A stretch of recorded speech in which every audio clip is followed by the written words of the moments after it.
All right, back at it again. Welcome, Footy Gang. I'm your host, Rhett. This week we've got a great bunch of lads here. These two guys here that we have on today. Um, these guys I met at the local Arsenal bar here in Charleston, South Carolina, which holds very dear to my heart. We've been friends for a couple years now and have always been chatting amongst each other and going to the bar and talking about all things Arsenal, of course. And after a glorious season, Glorious. and I'm super excited to have them on today. I've got Patrick and Granite. Patrick, how are we doing today? Doing great, man. How are you? It's been a We're long doing time. good. It has been a minute. It has been a minute. It's been a nice debrief from the season.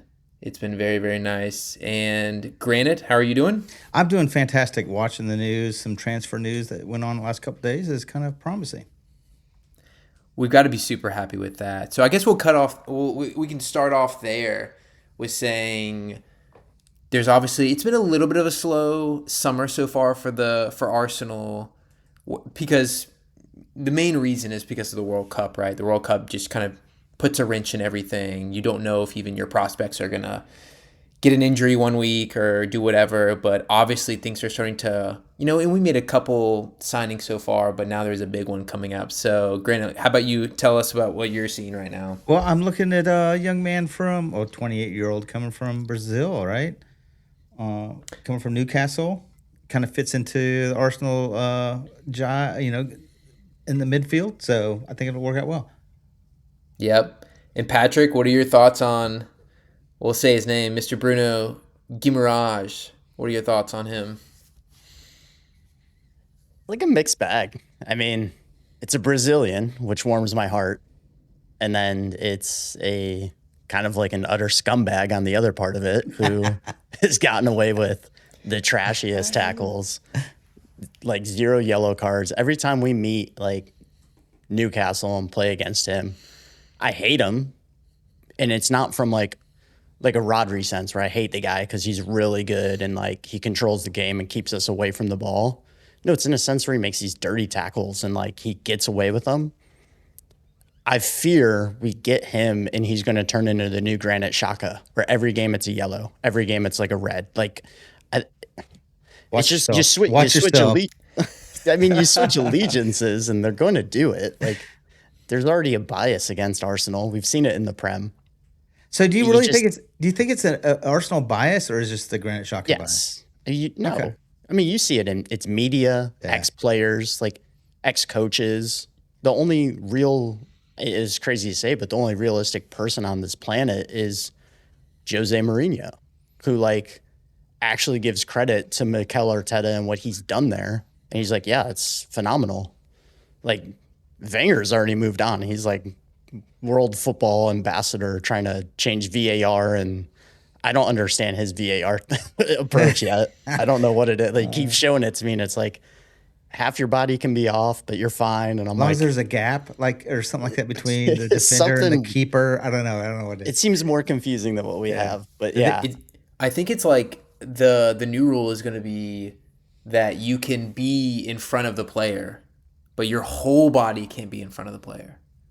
But before it was just like no part of your body could be in front of them, No or part of no part of your, playing yeah. part could I be mean, in front of them, right? So like I don't know. The difference is gonna be it's still going to be your now instead of your toe being offsides, it's gonna be your heel It may or still be something your like toe. that. It may still be your toe. Who knows? I mean, Yeah, I mean, can we not just make it simple? Can it just be like defenders' feet, attackers' feet, and that's what we base it off of? We're not doing like shoulders or like No, we got to go with hips because elbow, we got to go with random. hips. Hips don't lie. Got to go with hips. yeah, it's one of those things where it's like you're just you're I don't know if you're ever gonna get offsides right Yeah. because it is such a dynamic part of the game where you're just it's one of the most important parts of the game, and so but it's also the most like the finest of all lines lies within it.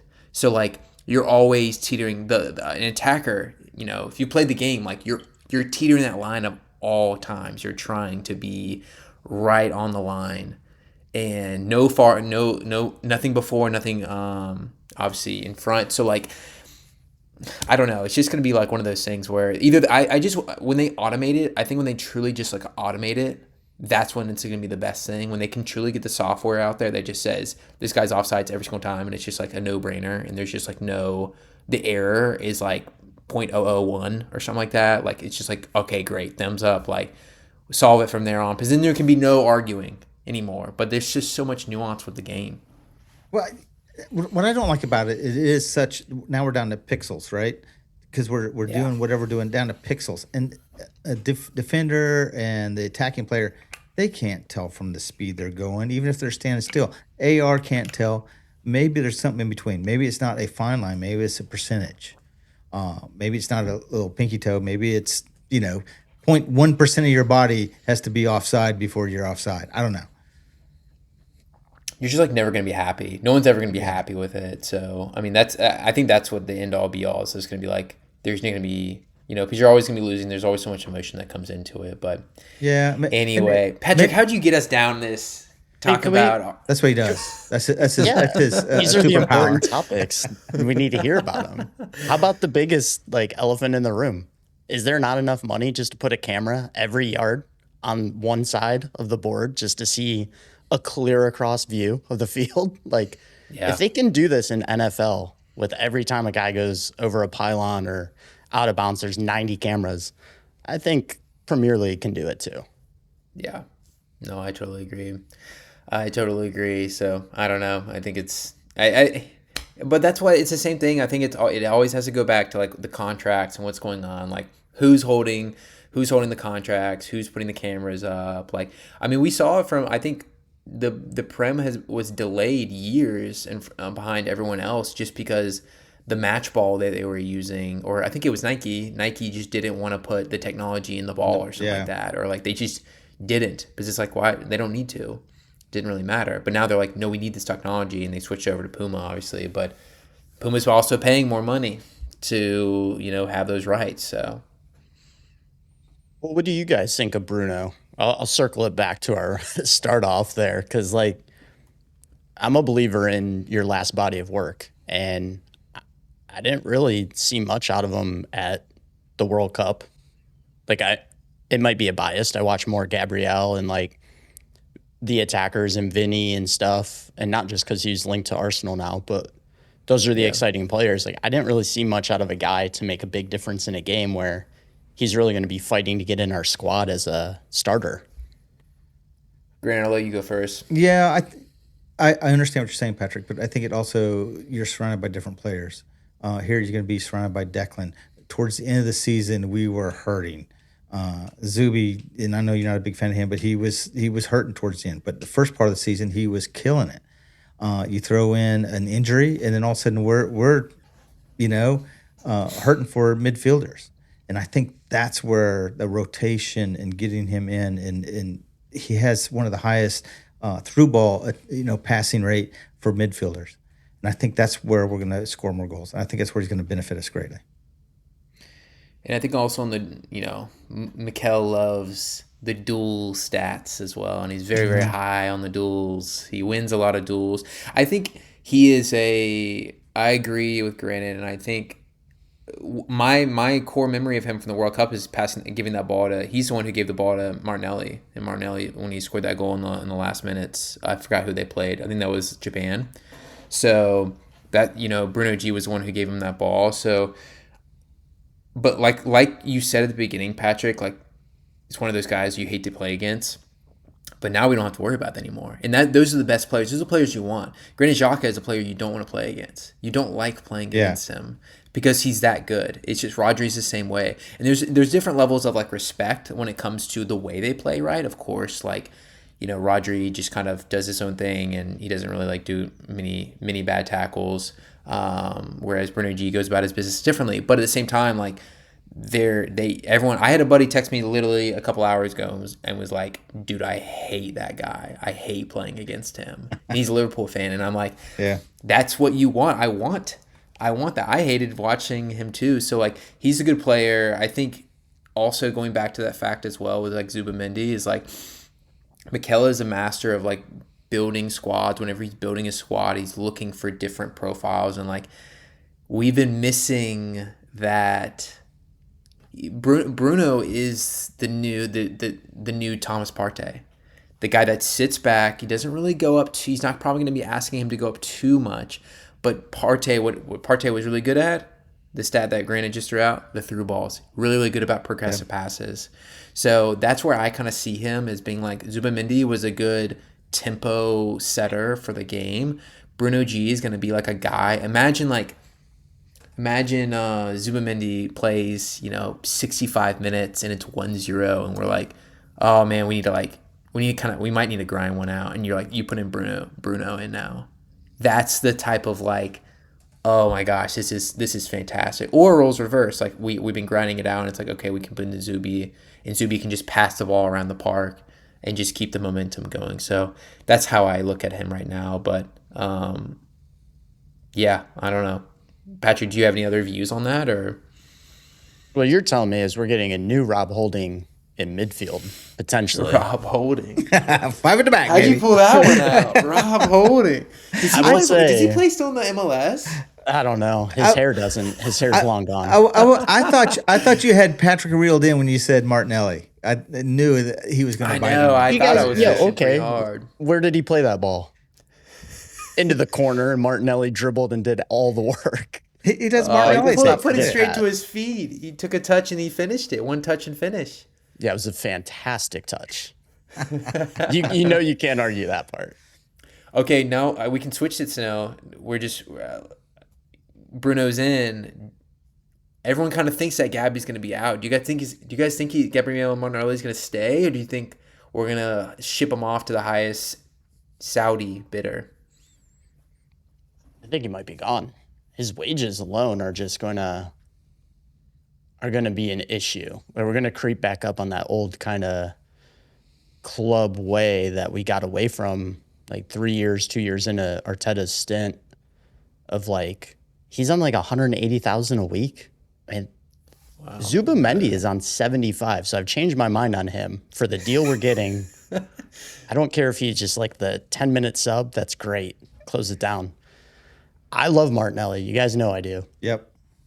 180,000. If you can ship that off the books and bring in a world-class player, those wages go a long way towards a world-class player. I cannot believe that Patrick's saying that, because he loves Martinelli, loves him. We've had arguments in the middle of great times sitting at Edmonds Oast while we're scoring goals and just about Martinelli, how great he is. And for him to say that is huge. I mean, I don't want him to go. But realistically, if you're talking about getting a world-class player, Martinelli, yes, is still going to play. I think he could play on the right too for Saka. Like, I think the Midweke experiment should be over.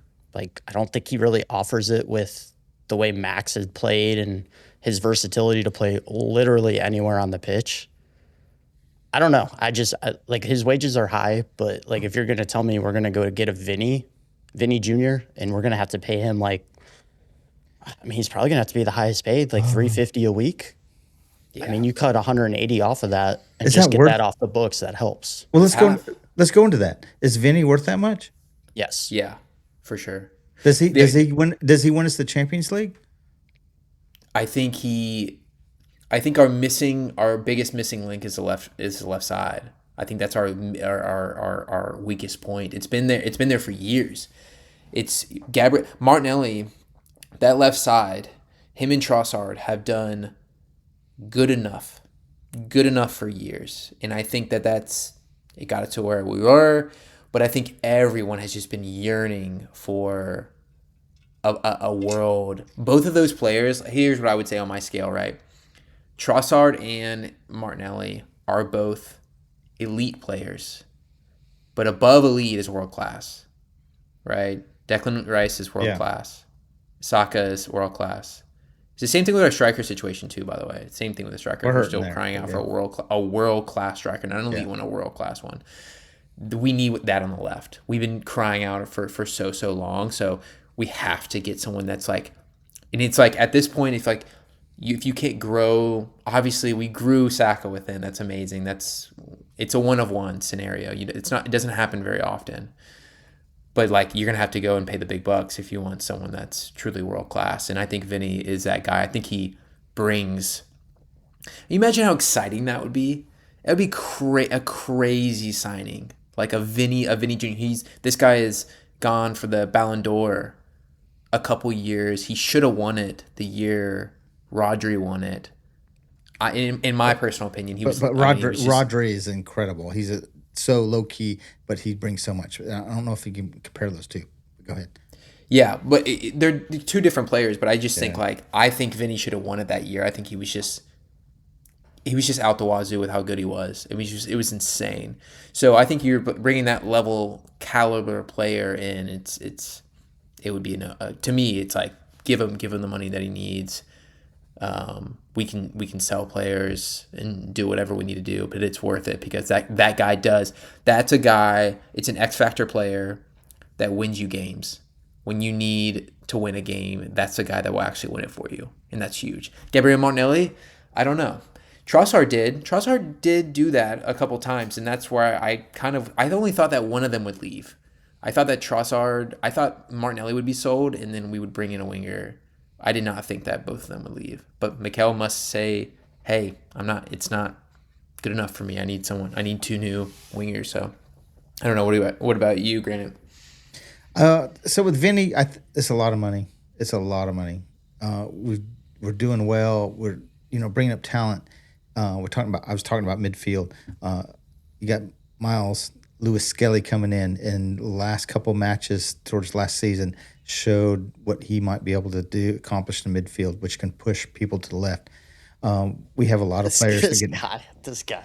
What? I'm just trying to push all my favorite players out there to get me to change my mind. It's a lot of money. It is a lot of money. We won the Premier League with what we have. And I'm not saying we shouldn't improve, and I'm not saying that we shouldn't go for, things that that are very expensive.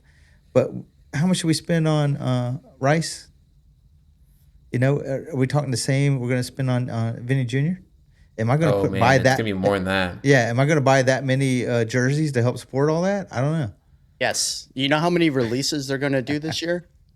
I could pitch you on Vinny right now. I could sell you Vinny right now. Go ahead. Do it. Change your mind. Do it. Granite, what was our biggest concern last year with trying to finally win the Premier League? I'm going to say we weren't going to, and we had injuries. Health, right? Yeah. Vinny's going to be a guy that will score goals quickly, open games up for us, and get us leads in games where we can go ahead and sub players off, get some rest for guys. I'm talking Premier League. I'm talking Champions League.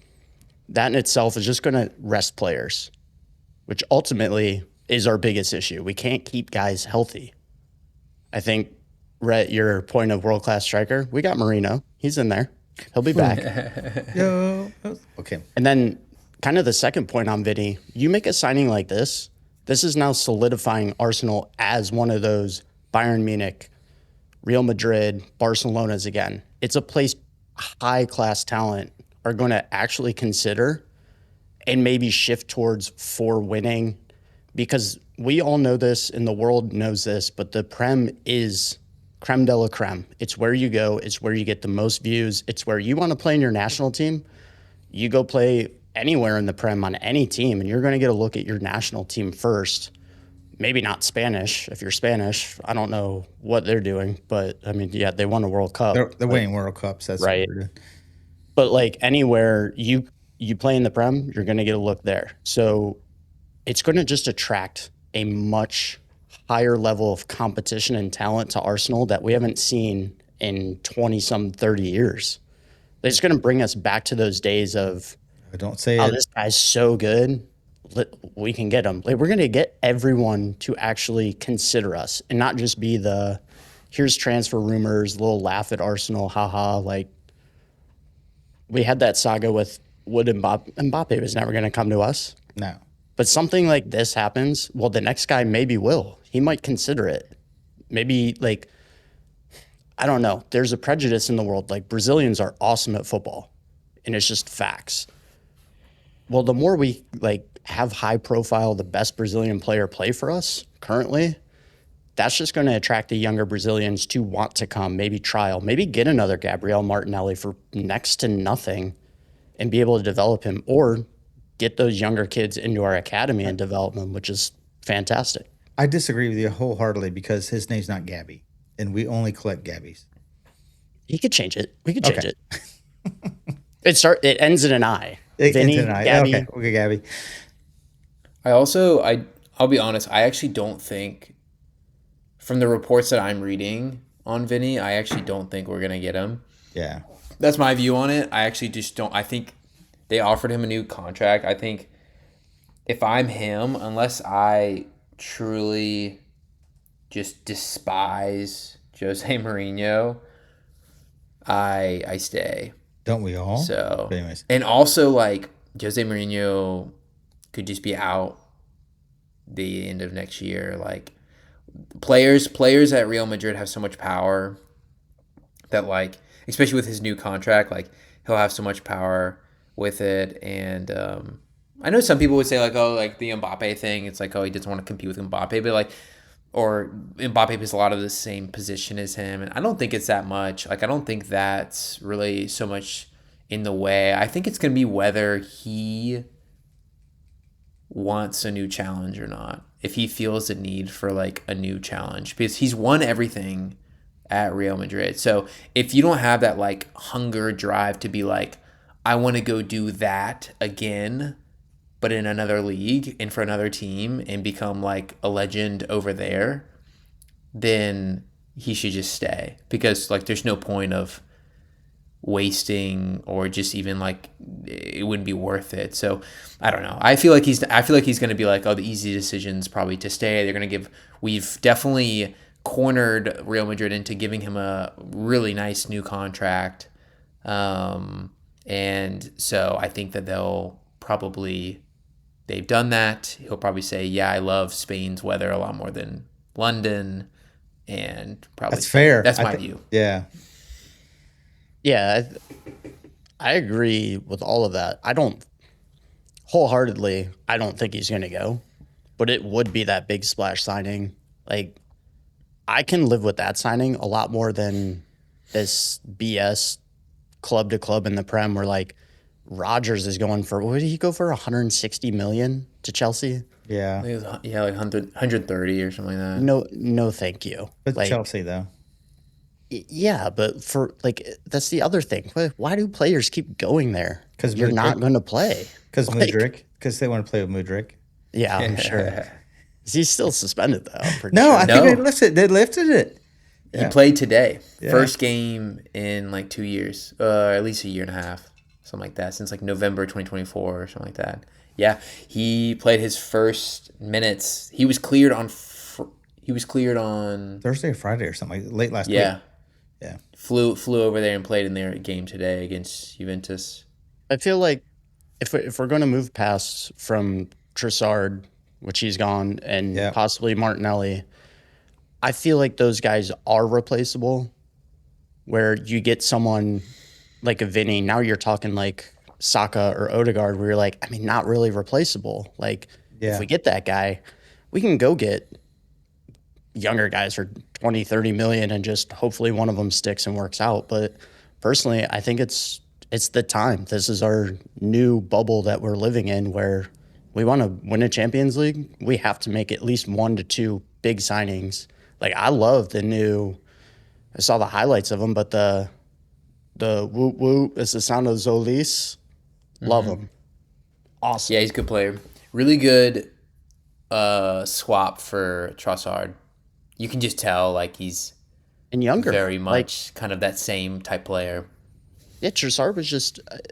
I came around to him at the end of the season. Like, I respected what he did for us.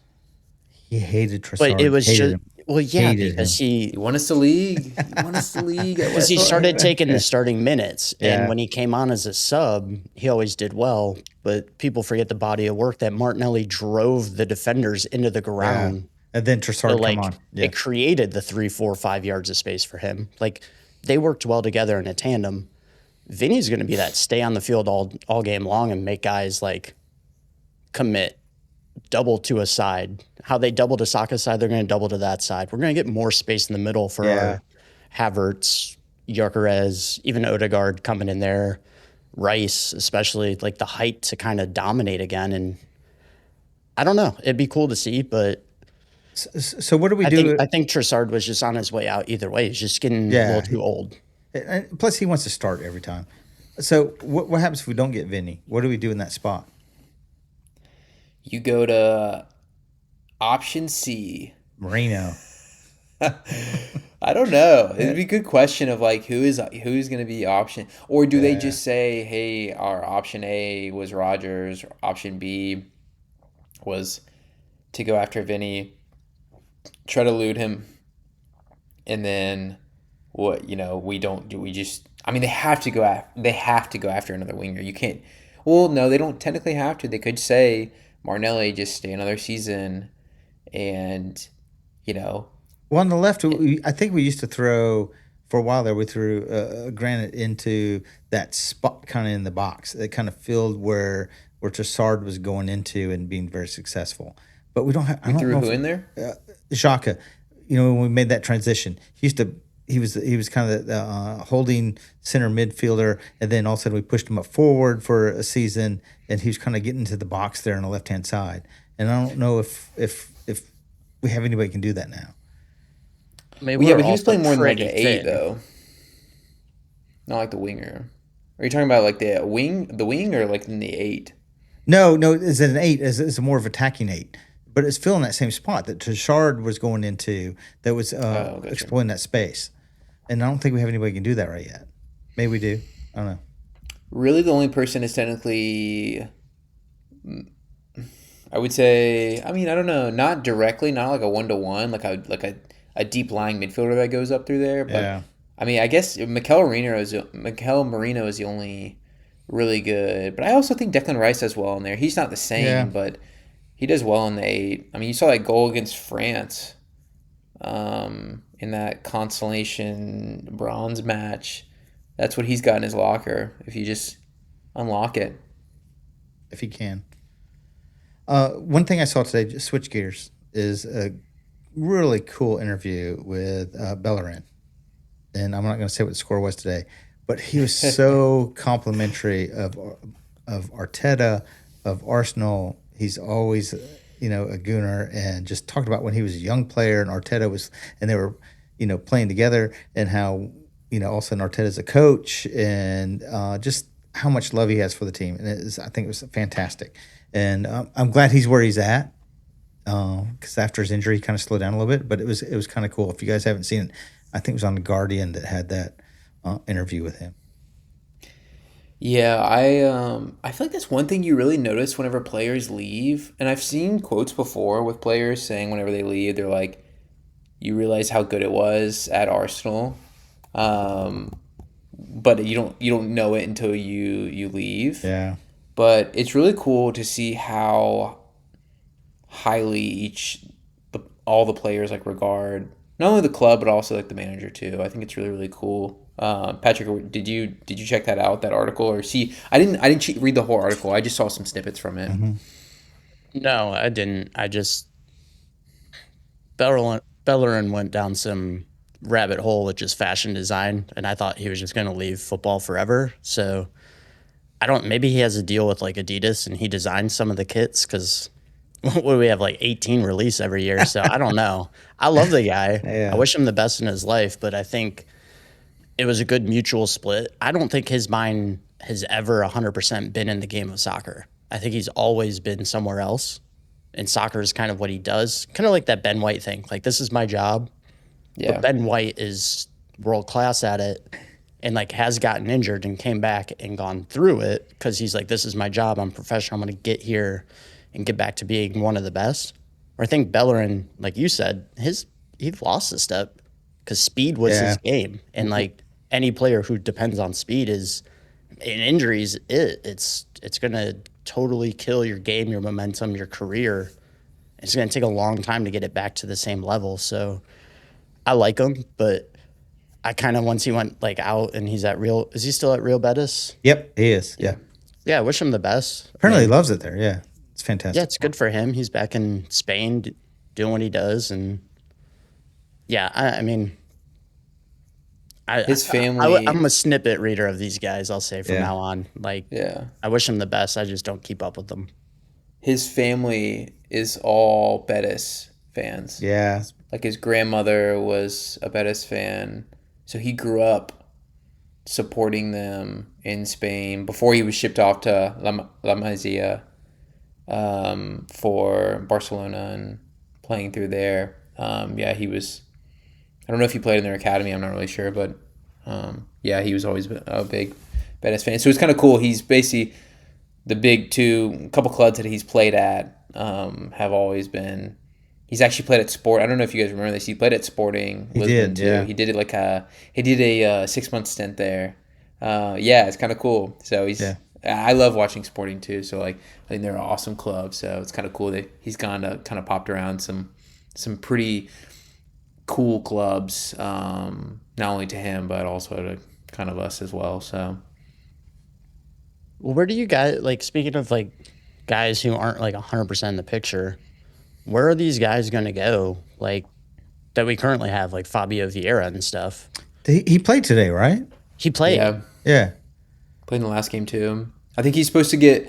So he played at Hamburg last season. They really want him, but of course they want him for like a nickel and a dime. You know, they want him for like. That was actually I wasn't really thinking about the math on that, but they do want him for around like 15 mil, a nickel and a dime. Yeah. So it's one of those things where.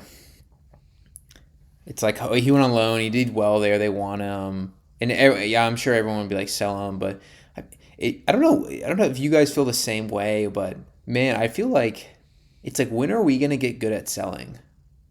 When is that gonna be our bread and butter? Where we can just be like, why can't we just go to Hamburg and be like 35 million for this guy? Like, well, because we don't sell Declan Rices, we don't sell Odegaards, we don't sell Sakas. And so we bring players in, we pay money for them in hopes that they're going to attain a certain level, and they don't. And so we got to offload them. I think that's part of our problem. But it's like, I understand that, but why can't we? Chelsea is a good example. Chelsea does sell well. That's the one thing I will give them as a club, is they do sell well. Well, and that's not fair, though. But I'm not talking about their top high-end players, right? I'm not talking about like if they were to sell Moises Caicedo today. I'm talking about they can go sell some whatever player and get like 35 million for him minimum. Like they Havertz? can always do that.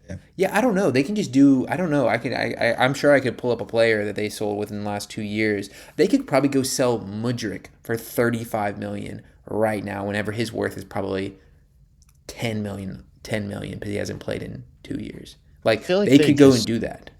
I feel like they just take care of the agents so well that the agents keep bringing everyone to them and hold other clubs over the coals. They just go, no, we're going to deal with Chelsea only. And like, because they have that reputation, but they buy everybody. So they're washing people's backs for sure. Where I feel like Arsenal get to a point and then you have like 4 other clubs be like, well, we'll pay that, or we'll pay a little more. And Arsenal's like, all right, I mean, we want him, but not for 150 million. So like, we're going to back out of that. Like, take him. He's like, most of the people we're talking about with this are like 21, 22, unproven. I'm happy we don't go spend like 50 million. But as far as selling, I feel like we get this hope in players because they're academy kids. Like, Reece Nelson is still part of our team. He sure is. He played today too, I do believe. You have Winery. You have guys that like you should ship off early on. We saw good examples of Iwobi and Smith Rowe where you actually got decent money for these guys. Arguably, we could have got more, but the circumstances we were in, these guys were playing. They were first teamers, so that's bad on our end. We should have better quality players where these guys are getting some minutes and still bringing in that bucks. But I don't know. I feel like we just get too attached to our young guys and want them to succeed. And like, our club is known for allowing that and allowing them to maybe have an extra year or two to see if they break through, which maybe is a better thing. I mean, there's too often clubs throw players away and their careers are done. Like, you don't see them past the age of 21. Yeah. So I'll bring up a new example then. And this is different, but not young. Trossard. We just sold Trossard for $20 million. Do you think that was if you're looking at above average, and then below average on a sale, what are you giving that? $20 million. I think it's right on par. Like, yes, he's that's aging, below but average. he just came off winning the Prem, but like, I think he knows he's not the first team like stand-in. He's not just secured his spot. So I think Arsenal are good at that, of saying, hey, you want full-time playing time. They're transparent. I can't give you 100% starting time. So what do you do with I him? think Trossard. Sorry, I'll just say this. You think I think below? Trossard is a $30 to $35 million yeah. player. $1 million for each year of his life? No, not for each year. I'm just saying. I think a fair trade for him would have What been. is he? 30, 34? Yeah. 32, 33? I don't know. 30? What is he? He's 31. He's 30. He's only 31's not that old. It is for, So I'm thinking for he what just he won does. the Prem. What were his wages? Well, he- it couldn't. Well, no, actually, we gave him like a 1 year. We gave him that 1 year deal before last season. We gave him that like 1 year. We just like upped his wages. Everyone was really mad about it.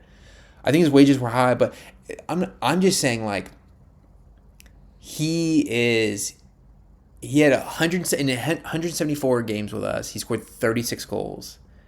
And a lot of those goals were big goals. They weren't just like the fourth goal out of a 4-1 thrashing. Like, they were 1-0s. Like, they were a lot of 2-1s. Like the game against, what was it, Porto, he scored. Like, he scored a lot of huge goals. So this is a guy that's proven that, like, on a big stage, he plays well.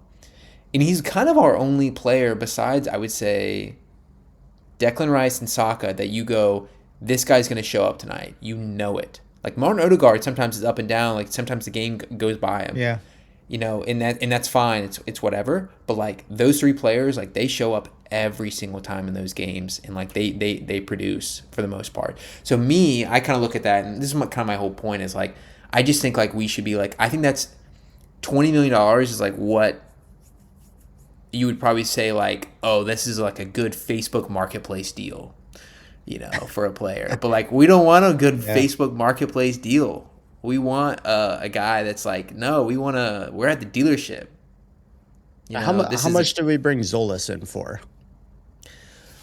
Oh, good question. Because I feel like he was probably being worked on at the time. 46. Like, talks, and it's one of those situations where I think the club probably knew they were going to bring him in, right? And maybe try and do right by Trossard. I mean, maybe that's why all our ex-players love us, because we don't do anything wrong by them. Yeah. Maybe. Yeah, you're absolutely right. We don't, except for Aubameyang. But anyways. Yeah. And we're not going to tell this guy, go sit on the bench, like, whatever. Yeah. I want to use you when I want to use you. You're going to sit here and fill out your contract. Like, Rhett, I hear what you're saying, but we don't know what the market is and what the negotiations are. If we think we're going to bring somebody in that's going to fill his spot, then he's got to move on. I don't know what his wage bill is, but he's got to move on. And so there's a whole dynamic there that we don't, we're not privy to. 20 million does sound a little low considering other trades, but we don't know what's going on. Maybe we have Vinny in the bag. I don't know. Yeah. I don't know. That's just I feel like every summer I hope that I'm not saying sell our best player for a lot of money, because I know that we could literally go to Real Madrid right now and go, do you want Bukayo Saka? We could do what Newcastle. Yeah. Yeah. And they'd be like, all right, pay 160 million for him. And there could be transfer news about that. We could totally do that, but we say no, we don't want that. And I love that, and I love that. That's my favorite part about this club. But sometimes I'm like, man, it would be nice if we could just be that club that like, Sells $100 million player. Yeah. or just like, I don't know, sells a player for like 50. I'm not the even asking for value. 100. I'm asking for like selling a player like Something. Trossard for 50 or Reese Nelson for 35. Like Reese Nelson, 35. Like get it. How are we not getting, but again, like I don't know. I just think the way that Chelsea goes about their business, I applaud them because I just think that they figured out a way. They've really figured out a way. I don't know what they do. Maybe Patrick, I've never really thought about the agent thing. Maybe they just have this way of going about their business that is just different in his work. It's been working for a long time. Yeah, I honestly, Rhett, last year I'm 100% on your side. Us winning the Premier League has muddied my waters and been like, all right, it's fine. Like he did his work. I appreciate him. He can go. Like I want him to do well somewhere else. Otherwise, I'd be sitting here like that should be a $35 million player that we should be getting At money least, back yeah. for. Yeah, Yeah. We'd I be a lot more agree. pissed off. Because we're missing a spot too. Like yeah, you can fill it with Zolas, but he's not a Prem player. Let's like put a Trossard did do Prem. Let's put a price tag on Martinelli. How much? $150 million. I know. Right now. Cash money. Yeah. Okay, let's play this game. Before we answer ours, what do we think Chelsea would get for him? What do you Martinelli? think that Chelsea what would Chelsea mark him as? 70. You think it'd be 70? I think it'd be more. Well, I think we would get 25 for him, so I think Chelsea would easily get 70. Okay, fair. There's your point. I think Chelsea would ask for 100. I think we are going to get like 65. We Really? should get 65. Okay. But I think Chelsea would find a way to get like maybe not 100, but they would find a way to get above 80. Above 80 for him. Like even though he is almost basically almost a starter for the Brazilian national team, one of the best national teams of all time, and has just won the Prem and got to the Champions League final. So many insane accolades. It's still only, how old is Martinelli? Do we want to take a guess? Is he 24, 22? 25? 24? I know. We're getting old. He's 25. He's 25. 25, yeah. I'm off. I'm way off. Yeah, but his face He's just is 18. 22. It's I know. crazy. His transfer value right now is $46 million. You know why they'd get $100? Dollars? Because they'd sell him to Man United. No, That's all they please don't do. do They that. all collude together and just give each other hundreds of millions. Yeah. His highest transfer value was back in 2024. He was worth $95 million. So that's the thing. We kept him 1 year too long. I don't think we did because we won a title. No, we didn't. I would Yeah. take that Yep. title over anything. October 2024. What were we doing in October 2024? That means somebody Crying. paid that much We were for him. crying. Yeah. We had so much hope. I think we were on a bar stool in a bar, end of a bar, crying about it all. So On Halloween, he peaked. but that's What do you- it's a willing buyer, willing seller. So somebody's got to buy him for that. I think what happens That's with true. Chelsea is they bring in some fantastic players, but their coaching staff and everything else is such shit that they don't play together as a team, and other teams realize, hey, that's a pretty good player. Just he can't play for Chelsea. Yeah. What do you guys like make of Newcastle? Speaking of like willing buyers, are they going to have a team this year? No, they're it's like a wholesale like get rid of players. There's Spirit of Halloween store Yep. in November. Yep. Yeah. Yeah, that's a good analogy. I saw that one of their, so they're owned by Saudi, right? But they're run by this like one woman, right? Yeah. I forgot her name, but I can like picture her face in my brain. It's still a Saudi kind of oil conglomerate, right? Yeah, but there's like this one woman, I forgot her name, but she kind of runs a lot of it. Or she runs She the looks business like the side Ted of it. Lasso woman owner almost. Yeah. But supposedly obviously all this stuff's going down. They're selling all their players. And supposedly I saw a report that she's trying to buy a stake and or buy West Ham.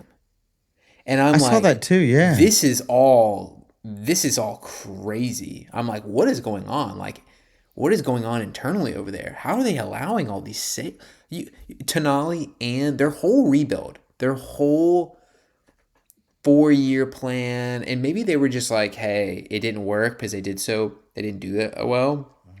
Yeah, But my lord, the manager's gone. All of their talisman players are gone. It started with Isak. Once he left, everyone's out the door now. Yep. This is crazy.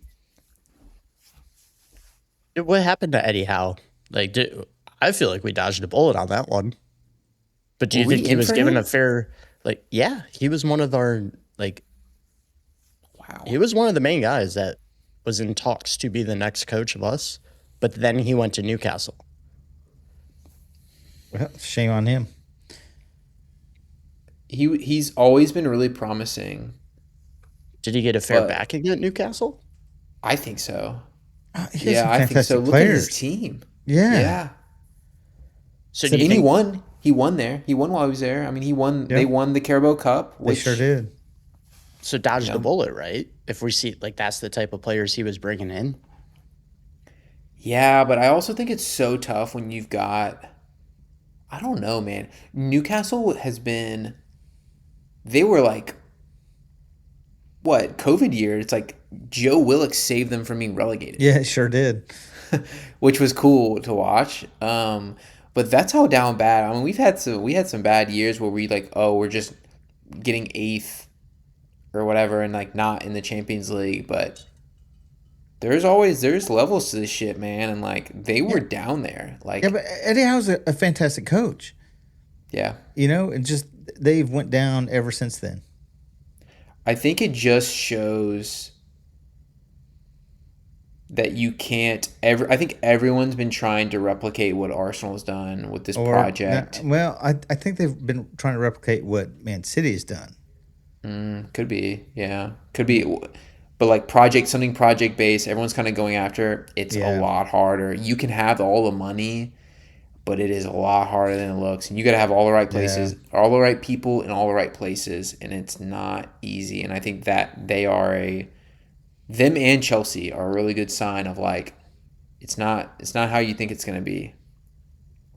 Yeah, it's not all about money. You need to have a bunch of other things going in there, chemistry with players, a whole lot of other things. So, Crystal Palace on the other end of that, on the other side of it, where they're over here, their players are getting ripped from them every single season, and they're still coming out on top. Yeah, I was so happy that they got on top above Nottingham Forest. Nottingham Forest just didn't make it through, and Palace I secretly love watching Palace. It's like my little, that's fine. We won't hate watch. you for it. Yeah, we won't hate you for it.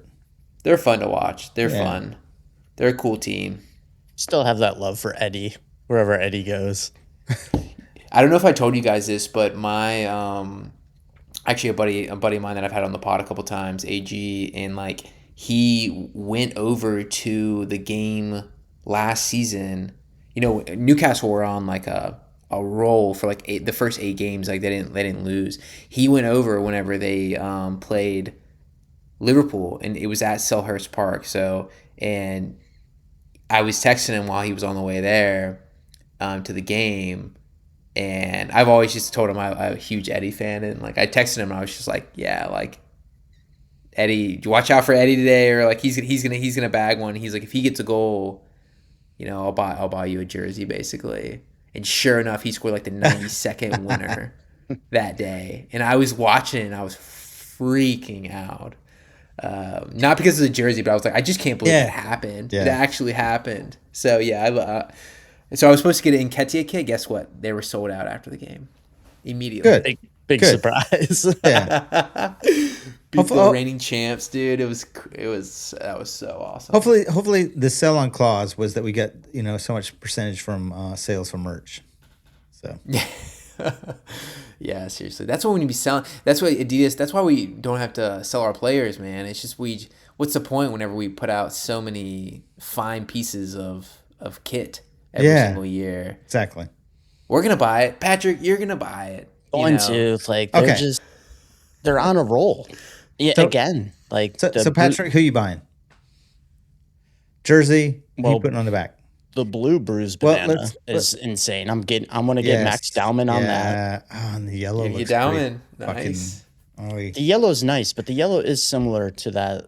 I have the yellow kit from like 4 years ago. Yeah. It's the exact same. And you just put like a little bit of a pattern in it. I like it. Like it's one of my favorite jerseys. I don't know. I think I bought that one with Saka on the back. So. No, let's back up. A jersey with nobody on the back or a player on the back? Because that seems Player. to be, yeah. For me, player. I know there is some debate on that where people are like, when you get to a certain age, you like shouldn't. But I'm like, well, what age is that? Who makes that rule? Like to me, I'm like, I'm gonna be getting kits with people's name on it until it doesn't make sense to me anymore. But right now, like I love it right now. To me, it's like I also think it's a better time capsule to exactly. me. Yeah. All I think about now is like when I buy kits, I'm thinking about my daughter one day and being like, hopefully she likes to at least go watch games, and it's like it'd be cool if she can this will be like a time capsule of just being like of kits and like years and things like that. But like not only just like, oh, here's the jersey, but like here's the jersey and the player, and like this is why I bought this kit. Or remember, like here's the Trossard jersey from the year that we won. I bought this a day after we won the league because he won it for us. Like that's how special it is. So I'm a huge fan of kit names. Yeah, here's the Puma Mustafi jersey. Don't ever forget where you came from.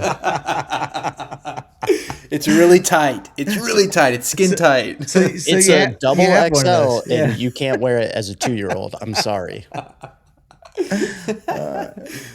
So Patrick, you name on back or not name on back? Name on the back. I think this is a telltale sign. Who's a fan? Who's not a fan? Yeah. I've bought a lot of I have a lot of jerseys that are no names on the back, but they're from a lot of years where I didn't really love a lot of our players. Or I didn't love how our team played. Like, still supported our team, but like, you go through these rough patches, and then we were just constantly like flipping and not knowing who's even coming in the team. Like, I'm glad I didn't get an Alexis Sanchez jersey for him to turn out to be a traitor. And then turn around and be like, can I get out of this deal? I want to go back to Arsenal. Well, no, you made the bet. A week later. Yeah. Well, you burn those things. That's what you do with those. So, I think now as you mature more, you can take some time. You don't have to jump the gun and get a guy and then some big splash gets signed and you want that jersey. Yeah. You could wait until halfway through or Christmas sales and actually say, hey, I would like this jersey. Last year was tough. I mean, Red, I think one of your other pods, you talked about the white jersey. That thing sold out immediately. Yeah.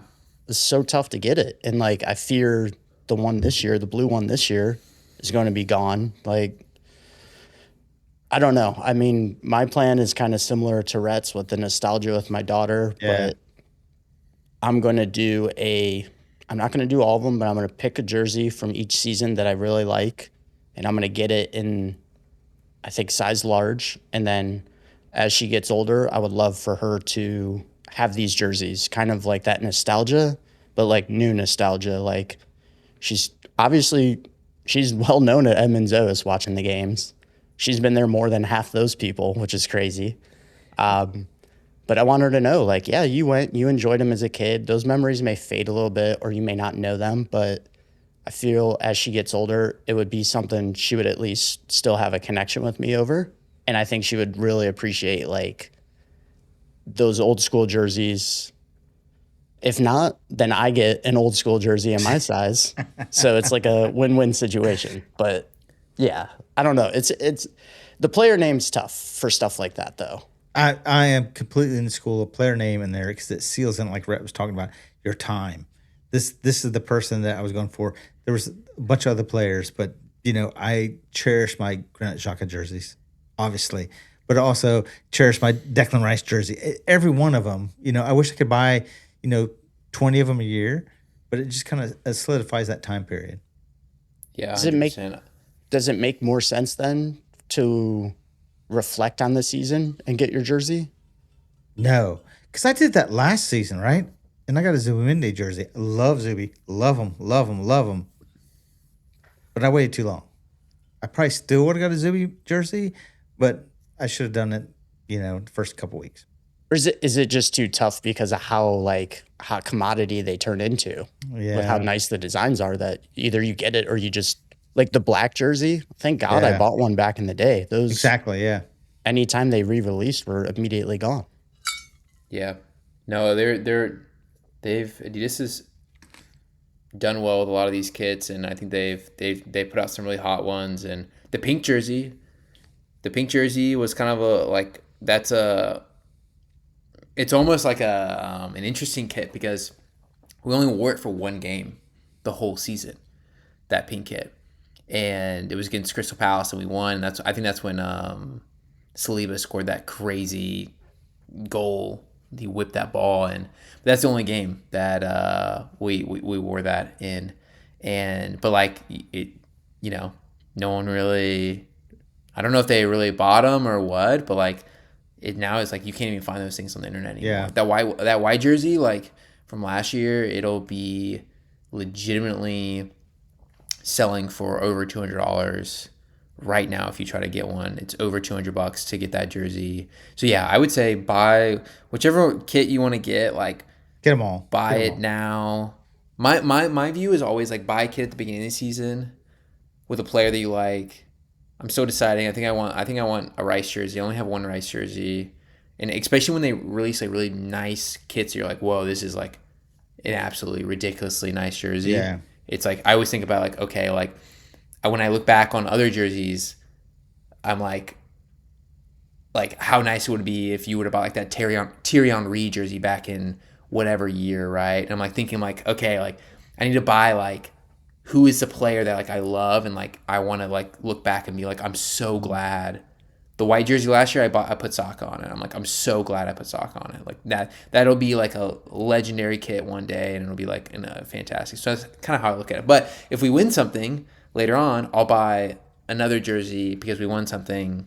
And at the end, like later on in the season, that's kind of how I look at it. But yeah, because we got to get the gold line on the sleeve, don't we?